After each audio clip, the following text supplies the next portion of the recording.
What if feeling lost, emotionally drained, or unhappy in midlife is not a sign that your life is failing, but actually a normal psychological pattern millions of people experience? What if happiness doesn't move in a straight line, but follows a hidden curve most people never learn about? In this video, I'm sharing key ideas and personal reflections from The Happiness Curve by Jonathan Rauch. This fascinating book explores how happiness changes across different stages of life and why many people experience emotional struggles, dissatisfaction, or confusion during midlife, even when life appears successful externally. The central message of the book is this: happiness often follows a U-shaped curve throughout life.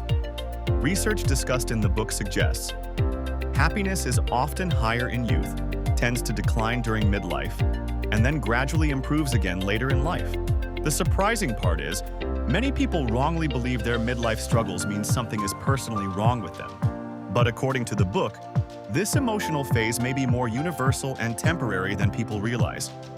One major lesson from the book is this: many people silently struggle during midlife. Even successful people may experience emptiness, disappointment, emotional fatigue, loss of direction, or questioning life choices. The book explains, expectations built during youth often collide with reality during adulthood. Awareness reduces self-judgment. Another powerful idea from the book: happiness is strongly connected to expectations.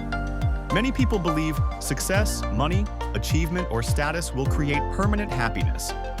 But after reaching certain goals, people often discover emotional fulfillment is more complex than external success alone. Expectations shape emotional well-being. Many people naturally become happier again later in life. Why? Because over time, many people become less obsessed with comparison. Stop chasing unrealistic expectations and gain emotional wisdom, and learn to value peace over pressure. Trust that difficult emotional seasons can change. Emotional recovery is possible. The book also highlights how comparison affects emotional well-being. Constant comparison creates dissatisfaction. People often compare careers, relationships, appearance, success, or life progress. But comparison frequently increases insecurity, frustration, and emotional exhaustion. One deeper lesson from the book is emotional discomfort can create self-awareness and transformation. Midlife challenges often force people to ask, what truly matters? What kind of life do I really want? Am I living according to my values? Struggle can create wisdom. The book ultimately suggests happiness is not only about achievement or success.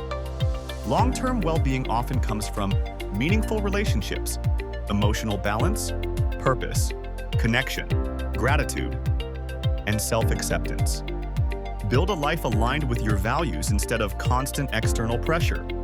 Meaning often creates deeper happiness than achievement alone. This book reminded me that emotional ups and downs are part of being human.